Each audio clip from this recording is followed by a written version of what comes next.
An incredible journey through the book of Exodus, covering chapters 1 to 10. These chapters actually open with a dramatic shift from God's people growing into a great nation in Egypt to becoming enslaved under a fearful Pharaoh. Yet, even in the darkest circumstances, God is already at work behind the scenes. So, we'll witness the remarkable birth and calling of Moses, God's powerful encounter with him at the burning bush, and the unfolding, uh, you know, confrontation between Moses and the Pharaoh.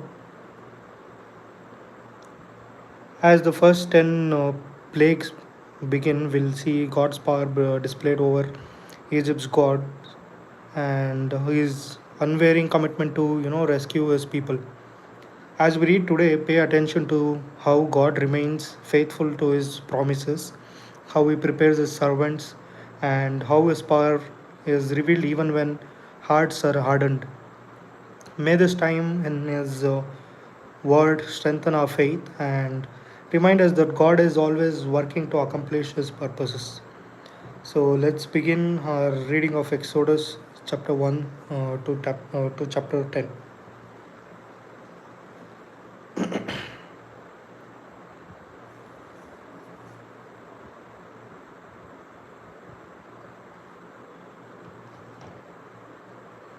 The Israelites are treated cruelly in Egypt. The sons of Jacob who went to Egypt with him, each with his family, were Reuben, Simeon, Levi, Judah, Issachar, Zebulun, Benjamin, Dan, Naphtali, Gad, and Asher. The total number of these people directly descended from Jacob was 70. His son Joseph was already in Egypt. In the course of time, in the course of time, Joseph, his brothers, and all the rest of that generation died. But their descendants, the Israelites, had many children and became so numerous and strong that Egypt was filled with them. Then a new king, who knew nothing about Joseph, came to power in Egypt.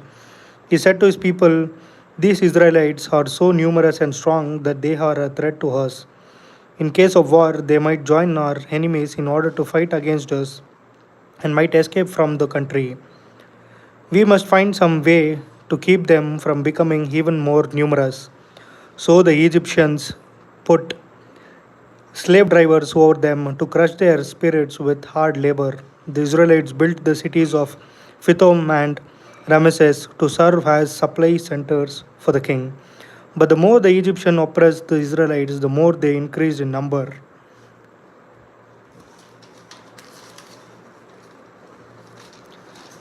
And further, they spread through the land.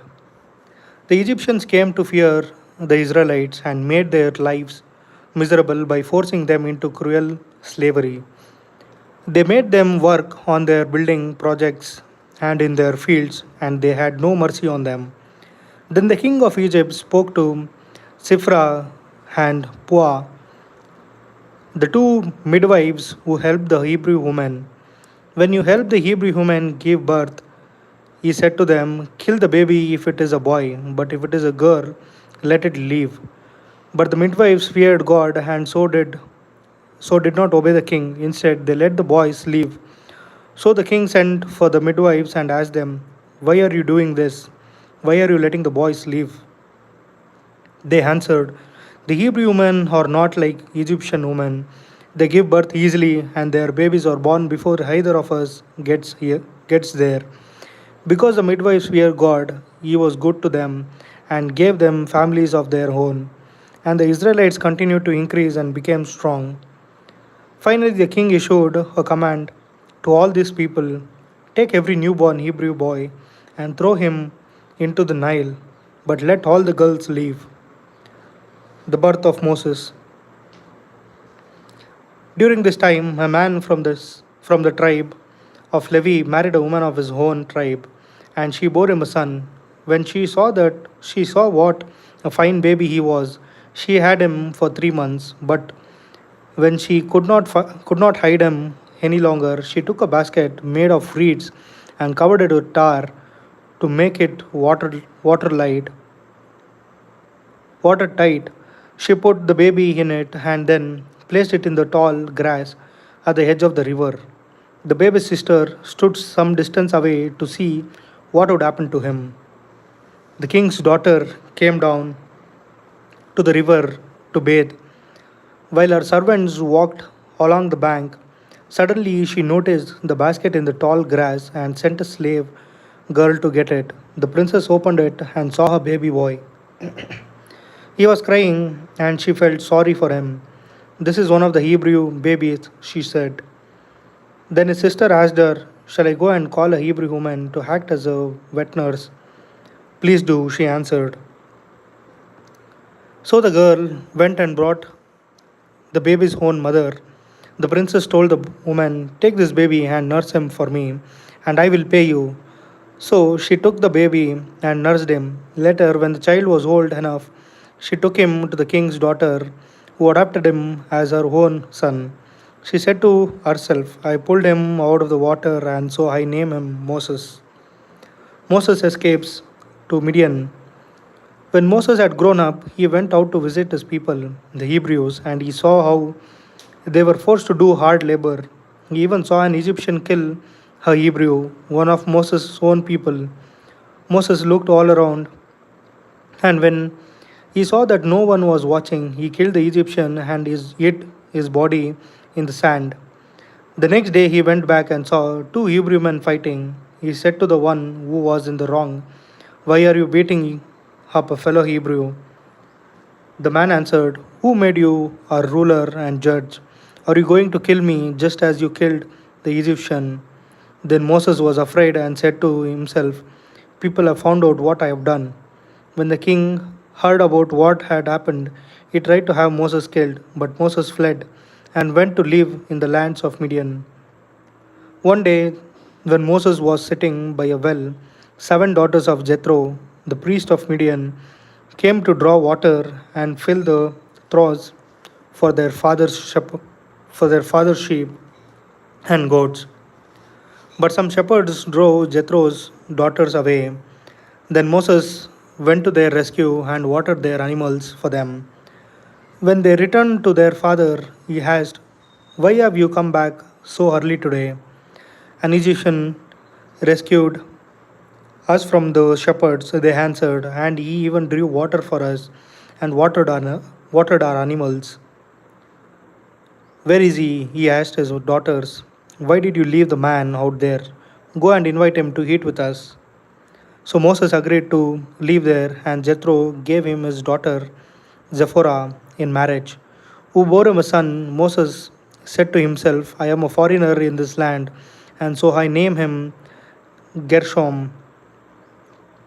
Years later, the king of Egypt died, but the Israelites were still groaning under their slavery and cried out for help. Their cry went up to God, who heard their groaning and remembered his covenant with Abraham, Isaac, and Jacob. He saw the slavery of the Israelites and was concerned for them. God calls Moses.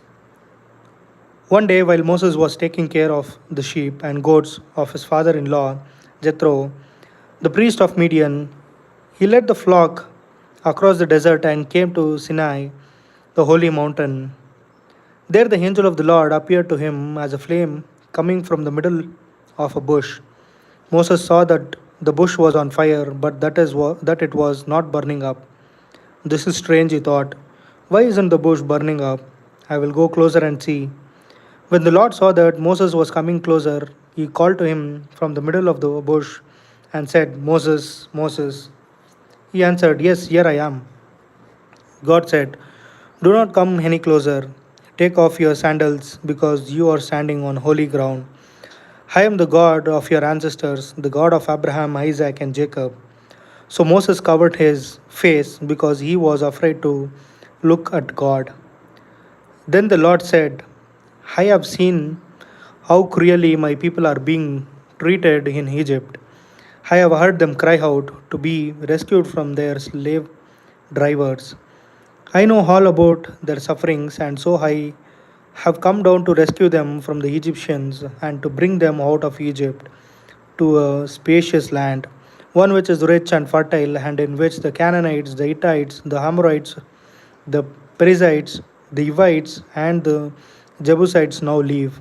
I have indeed heard the cry of my people, and I see how the Egyptians are oppressing them. Now I am sending you to the king of Egypt so that you can lead my people out of his country. But Moses said to God, I am nobody. How can I go to the king and bring the Israelites out of Egypt? God answered, I will be with you, and when you bring the people out of Egypt, you will worship me on this mountain. That will be the proof that I have sent you. But Moses replied, when I go to the Israelites and say to them, the God of your ancestors sent me to you, they will ask me, what is his name? So what can I tell them? God said, I am who I am. This is what you must say to them: the one who is called I am has sent me to you.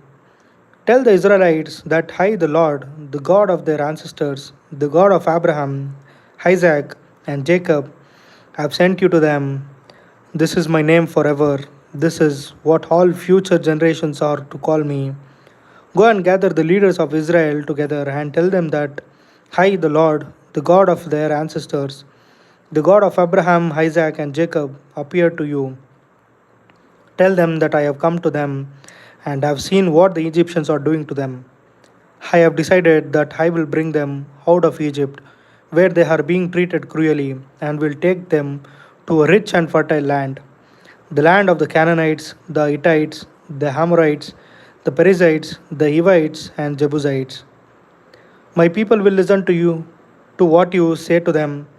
Then you must go with the leaders of Israel to the king of Egypt and say to him, the Lord, the God of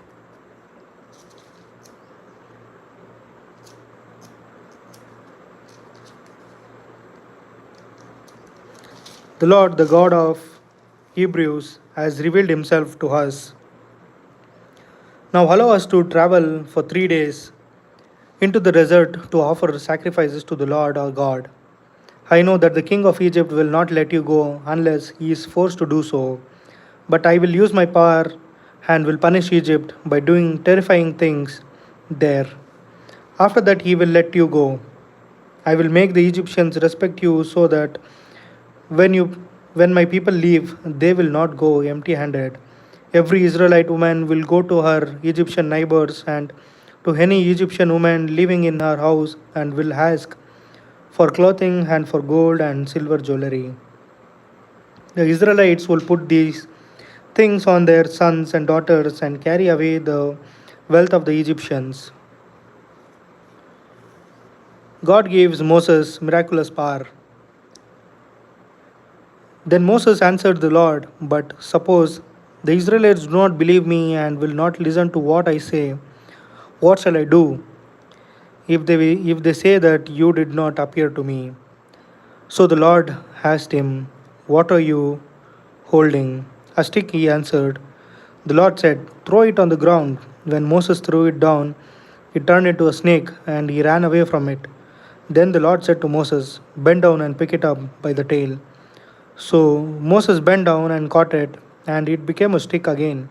The Lord said, do this to prove to the Israelites that the Lord, the God of their ancestors, the God of Abraham, Isaac, and Jacob, has appeared to you. The Lord spoke to Moses again. Put your hand inside your robe. Moses obeyed, and when he took his hand out, it was diseased, covered with white spots like snow. Then the Lord said, put your hand inside your robe again. He did so, and when he took it out, this time it was healthy, just like the rest of his body. The Lord said, if they will not believe you or be convinced by the first miracle, then this one will convince them. If, in spite of these two miracles, they still will not believe you, and if they refuse to listen to what you say, take some water from the Nile and pour it on the ground. The water will turn into blood. But Moses said, no, Lord, don't send me. I have never been a good speaker, and I haven't become one since you began to speak to me. I am a poor speaker, slow and hesitant. The Lord said to him, who gives man his mouth? Who makes him deaf or dumb? Who gives him sight or makes him blind? It is I, the Lord. Now go. I will help you to speak and I will tell you what to say. But Moses answered, No, Lord, please send someone else. At this time, at this, the Lord became angry with Joseph. Sorry. At this time, the Lord became angry with Moses and said, What about your brother Aaron, the Levite? I know that he can speak well. In fact, he is now coming to meet you and will be glad to see you. You can speak to him and tell him what to say. I will help both of you to speak and I will tell you both what to do. He will be your spokesman and speak to the people for you. Then you will be like God telling him what to say. Take the stick with you, for with it you will perform miracles. Moses returns to Egypt. Then Moses went back to Jethro, his father in law, and said to him, Please let me go back to my relatives in Egypt to see if they are still alive. Jethro agreed and said goodbye to him. While Moses was still in Midian, the Lord said to him, Go back to Egypt, for all those who wanted to kill you are dead. So Moses took his wife and his sons, put them on a donkey, and set out with them for Egypt, carrying the stick that God had told him to take. Again the Lord said to Moses, Now that you are going back to Egypt, be sure to perform before the king all the miracles which I have given you the power to do. But I will make the king stubborn, and he will not let the people go. Then you must tell him that I, the Lord, say, Israel is my firstborn son. I told you to let my son go, so that he might worship me, but you refused. Now I am going to kill your firstborn son. At a camping place on the way to Egypt, the Lord met Moses and tried to kill him. Then Jephthah, his wife, took a sharp stone, cut off the foreskin of her son, and touched Moses' feet with it. Because of the rite of circumcision, she said to Moses, You are a husband of blood to me, and so the Lord spared Moses' life. Meanwhile, the Lord had said to Aaron, Go into the desert to meet Moses. So he went to meet him at the holy mountain. And when he met him, he kissed him. Then Moses told Aaron everything that the Lord had said when he told him to return to Egypt. He also told him about the miracles which the Lord had ordered him to perform. So Moses and Aaron went to Egypt and gathered all the Israelites leaders together. Aaron told them everything that the Lord had said to Moses, and then Moses performed all the miracles in front of the people. They believed, and when they heard that the Lord had come to them and had seen how they are being treated cruelly, they bowed down and worshipped Moses and Aaron before the king of Egypt.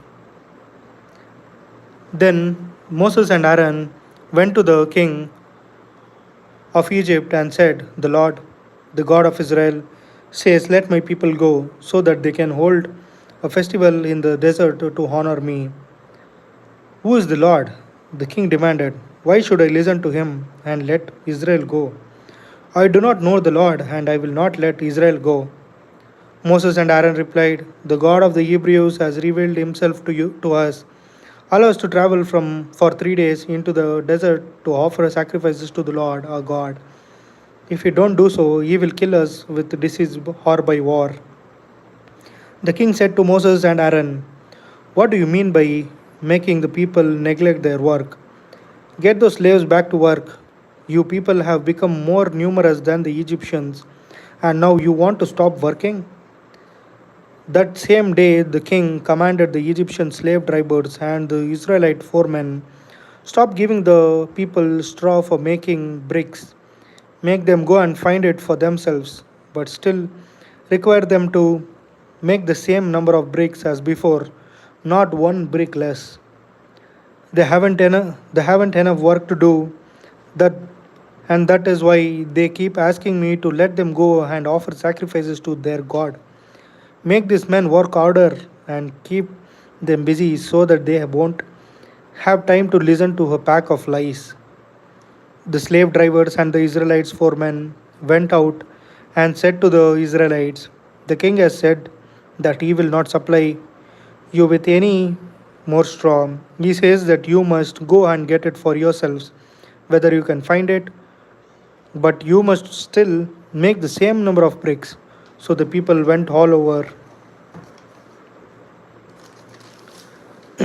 Egypt looking for straw. The slave drivers kept trying to force them to make the same number of bricks every day as they had made when they were given straw. The Egyptian slave drivers beat the Israelites foremen, whom they had put in charge of the work. They demanded, "Why aren't your people making the same number of bricks as you made before?" Then the foreman won't, sorry, then the foreman went to the king and complained, "Why do you do this to us, your majesty? We are given no straw, but we are still ordered to make bricks, and now we are being beaten. It is your people that are at fault." The king answered, "You are lazy and don't want to work, and that is why you ask me to let you go and offer sacrifices to the Lord. Now get back to work. You will not be given any straw, but you must still make the same number of bricks." The foremen realized that they were in trouble when they were told that they had to make the same number of bricks every day as they had made before. As they were leaving, they met Moses and Aaron, who were waiting for them. They said to Moses and Aaron, "The Lord has seen what you have done and will punish you for making the king and his officers hate us. You have given them an excuse to kill us." Moses complains to the Lord.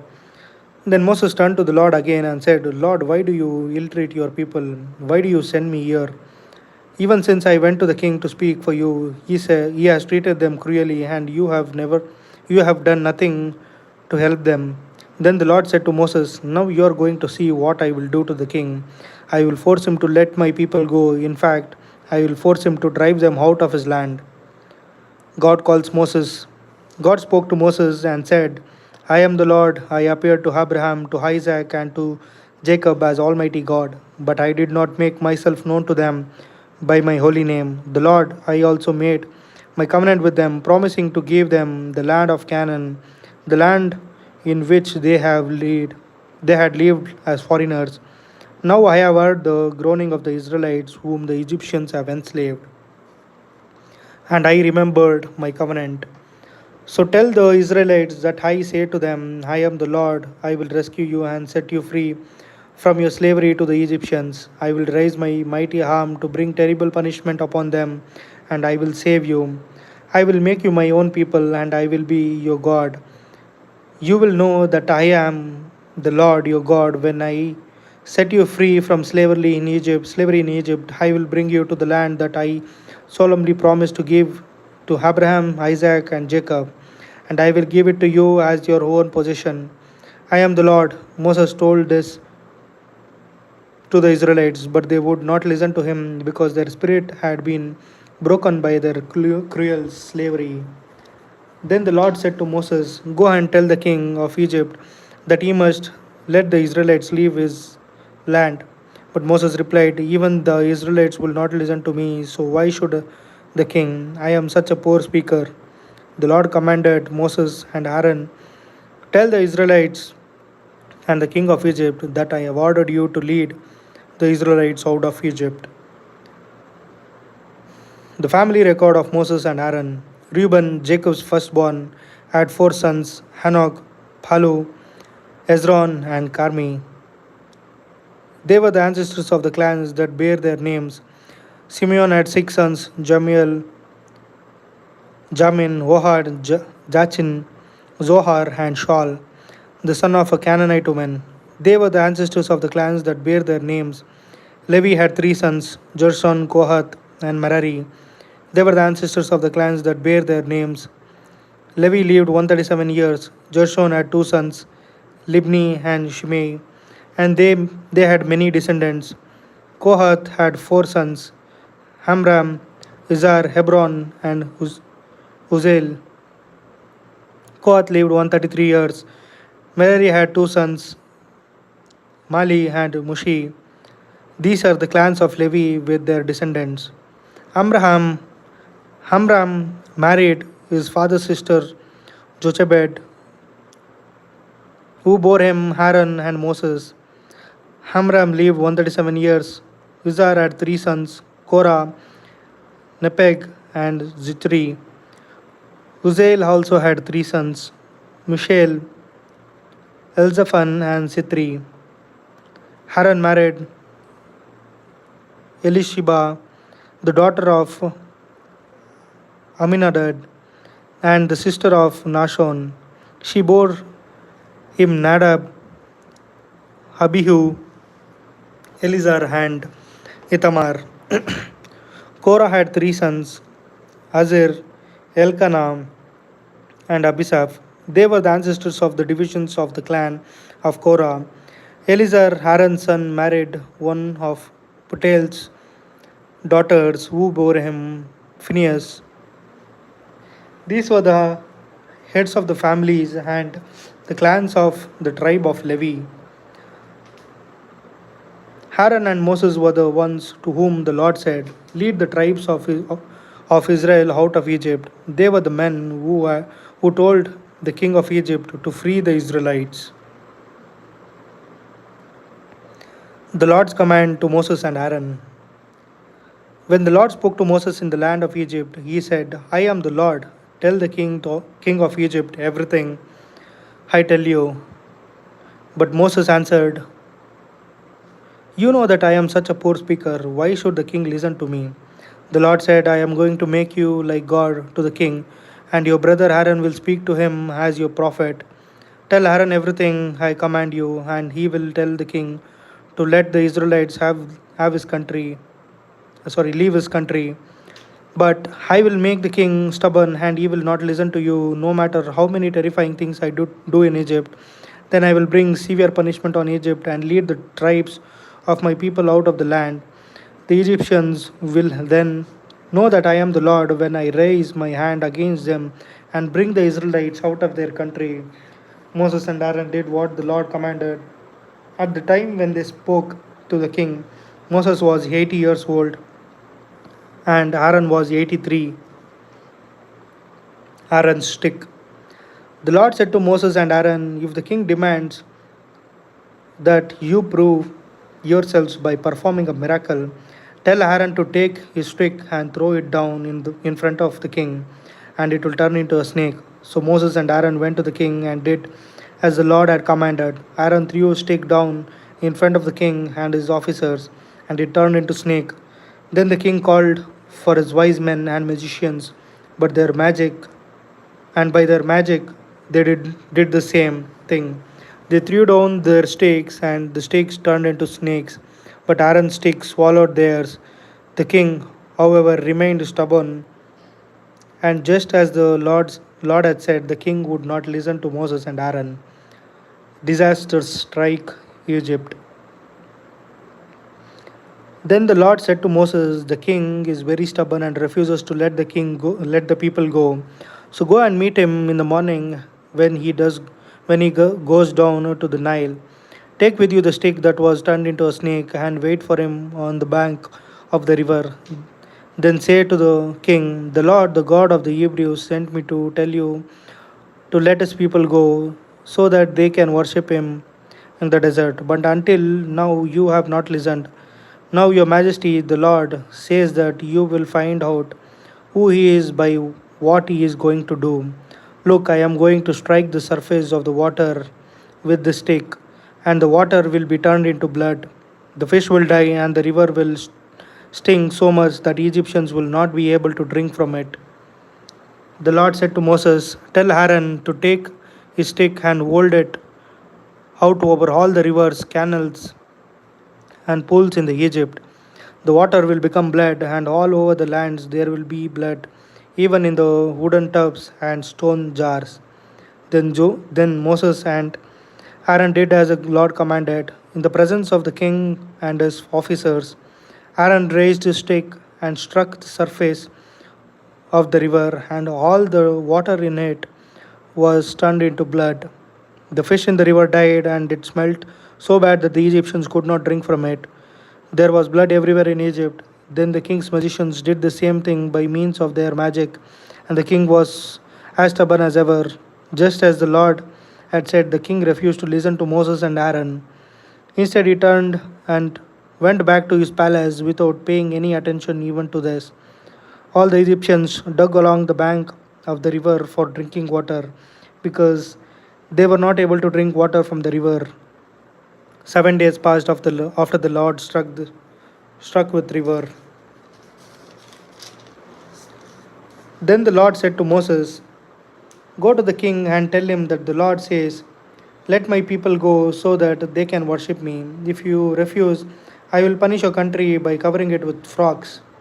The Nile will be so full of frogs that they will leave it and go into your palace, your bedroom, your bed, the houses of your officials and your people, and even into your ovens and baking pans. They will jump up on you, your people, and all your officials." The Lord said to Moses, "Tell Aaron to hold out a stick over the rivers, the canals, and the pools, and make frogs come up and cover the land of Egypt." So Aaron held it out over all the water, and the frogs came out and covered the land. But the magicians used magic, and they too made frogs come up on the land. The king called for Moses and Aaron and said, "Pray to the Lord to take away these frogs, and I will let your people go, so that they can offer sacrifices to the Lord." Moses replied, I will be glad to pray for you. Just set the time when I am to pray for you, your officers, and your people. Then you will be rid of the frogs, and there will be none left except in the Nile." The king answered, "Pray for me tomorrow." Moses said, "I will do as you ask, and then you will know that there is no other God like the Lord our God. You, your officials, and your people will be rid of the frogs, and there will be none left except in the Nile." Then Moses and Aaron left the king, and Moses prayed to the Lord to take away the frogs which he had brought on the king. The Lord did as Moses asked, and the frogs in the houses, the courtyards, and the fields died. The Egyptians piled them up in great heaps until the land stank with them. When the king saw that the frogs were dead, he became stubborn again, and just as the Lord had said, the king would not listen to Moses and Aaron. The Lord said to Moses, "Tell Aaron to strike the ground with his stick and haul over the land of Egypt, the dust will change into gnats."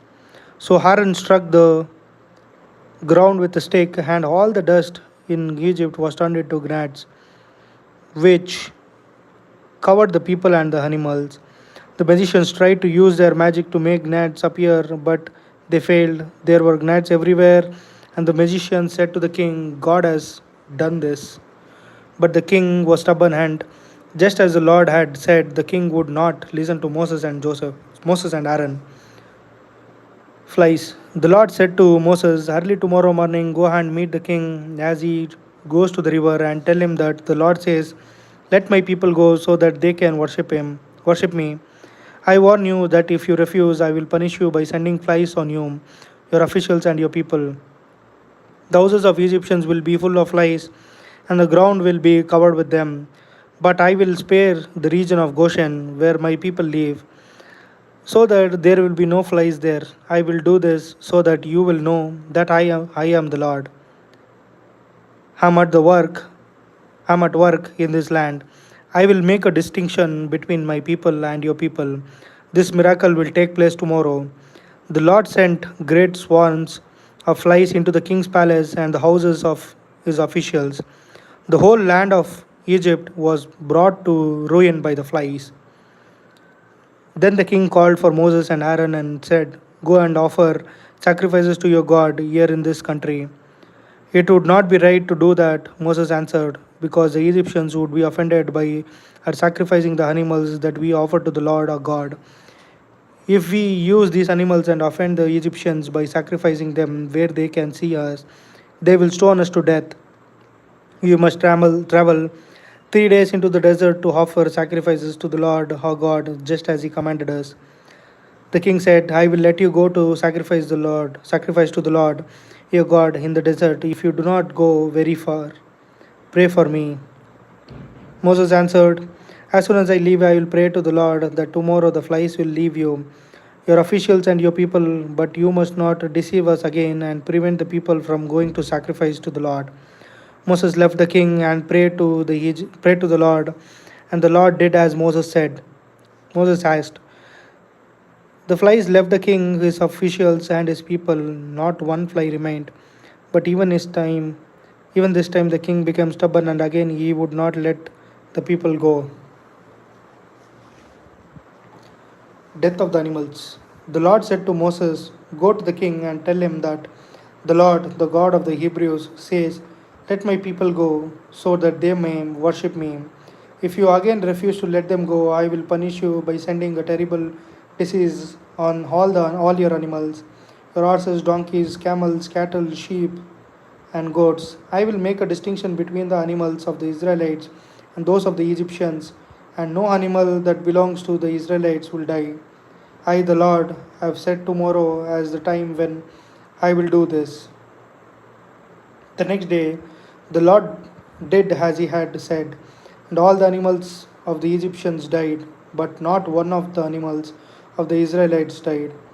The king asked what had happened, and what was told, none of the animals of the Israelites had died, but he was stubborn and would not let the people go. Then the Lord said to Moses and Aaron, take a few handfuls of ashes from a furnace. Moses shall throw them into the air in front of the king. They will spread out like fine dust all over the land of Egypt, and everywhere they will produce boils that become open sores in the people and the animals. So they got some ashes and stood before the king. Moses threw them into the air, and they produced boils that became open sores on the people and the animals. The magicians were not able to appear before Moses because they were covered with boils like all the other Egyptians. But the Lord made the king stubborn, and just as the Lord had said, the king would not listen to Moses and Aaron. The Lord then said to Moses, early tomorrow morning, meet with the king and tell him that the Lord, the God of Hebrews, says, let my people go so that they may worship me. This time I will punish not only your officials and your people, but I will punish you as well, so that you may know that there is no one like me in all the world. If I had raised my hand to strike you and your people with disease, you would have been completely destroyed. But to show, but to show you my power, I have let you live so that my fame might spread over the whole world. Yet you are still arrogant and refuse to let my people go. This time tomorrow I will cause a heavy hailstorm, such as Egypt has it never known in all his history. Now give orders for your livestock and everything else you have in the open to be put under shelter. Hail will fall on the people and animals left outside unprotected, and they will all die. Some of the king's officials were afraid because of what the Lord had said. Then and they brought the slaves and animals indoors for shelter. Others, however, paid no attention to the Lord's warning and left their slaves and animals out in the open. Then the Lord said to Moses, raise your hands towards the sky, and hail will fall over, fall over the whole land of Egypt, on the people, the animals, and all the plants in the fields. So Moses raised his stick towards the sky, and the Lord sent thunder and hail, and lightning struck the ground. The Lord sent a heavy hailstorm with lightning flashing to and fro.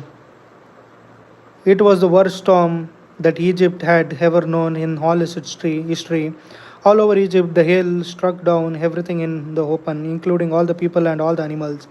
It beat down all the plants and the fields and broke all the trees. The region of Goshen, where the Israelites lived, was the only place where there was no hail. The king sent for Moses and Aaron and said, this time I have sinned. The Lord is in the right, and my people and I are in the wrong. Pray to the Lord. We have had enough of this thunder and hail. I promise to let you go, and you don't have to stay here any longer. Moses said to them, as soon as I go out of the city, I will lift up my hands in prayer to the Lord. The thunder will stop, and there will be no more hail, so that you may know that the earth belongs to the Lord. But I know that you and your officials do not yet fear the Lord God. The flax and the barley were ruined because the barley was ripe and the flax was budding. But none of the wheat was ruined because it ripens later. Moses left the king, went out of the city and lifted up his hands in prayer to the Lord. The thunder, the hail, and the rain all stopped. When the king saw what had happened, he sinned again. He and his officials remained as stubborn as ever, and just as the Lord had foretold through Moses, the king would not let the Israelites go.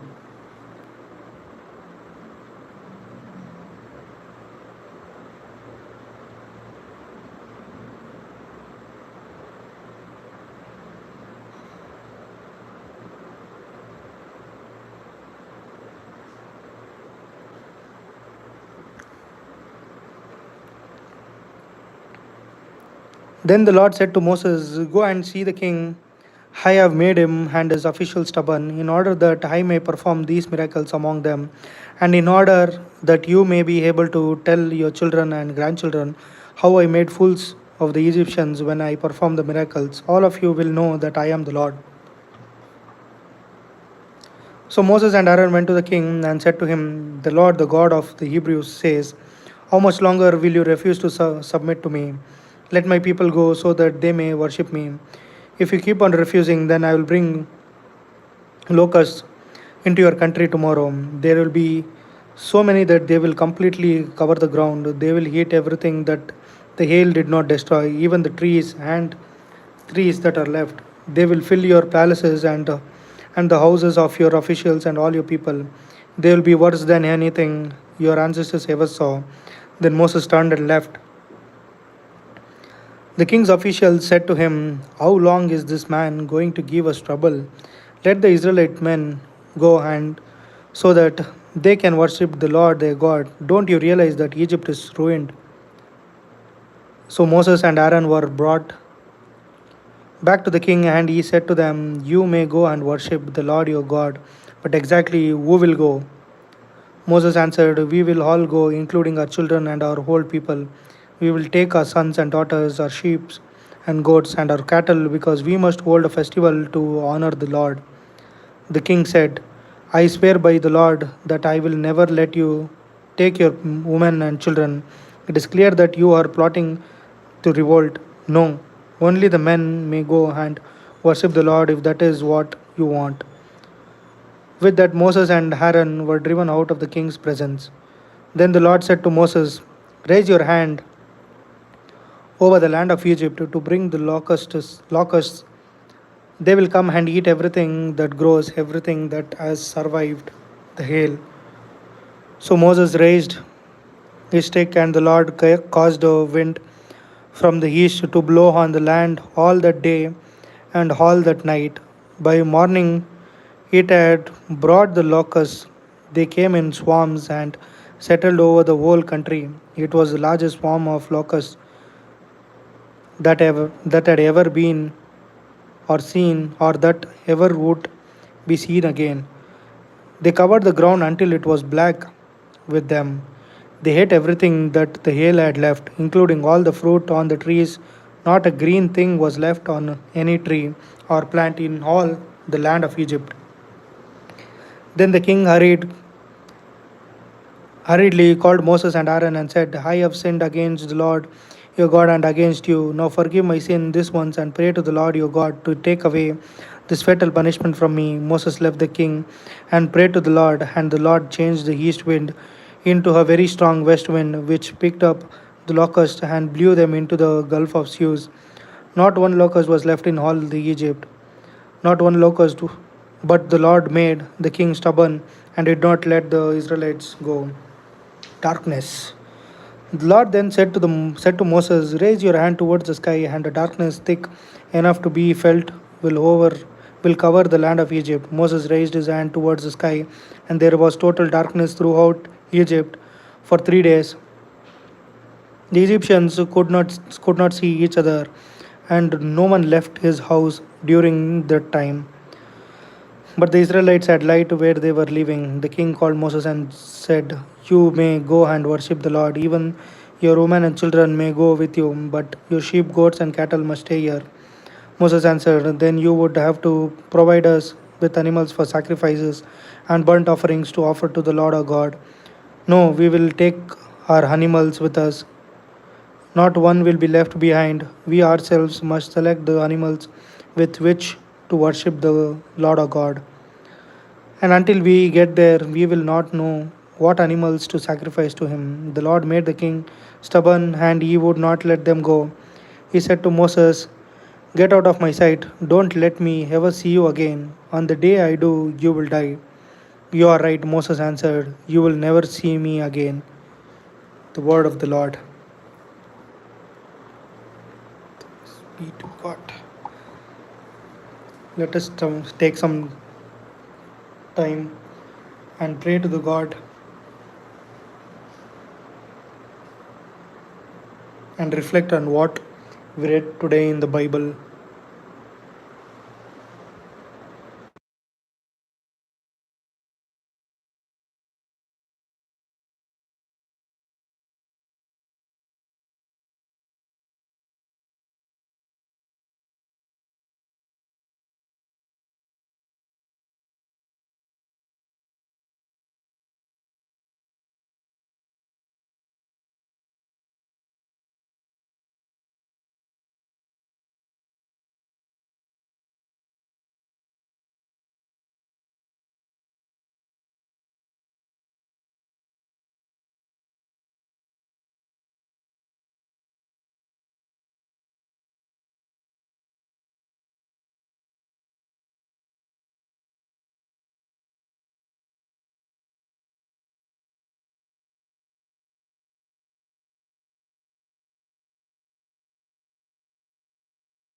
Thank you all for joining today's live.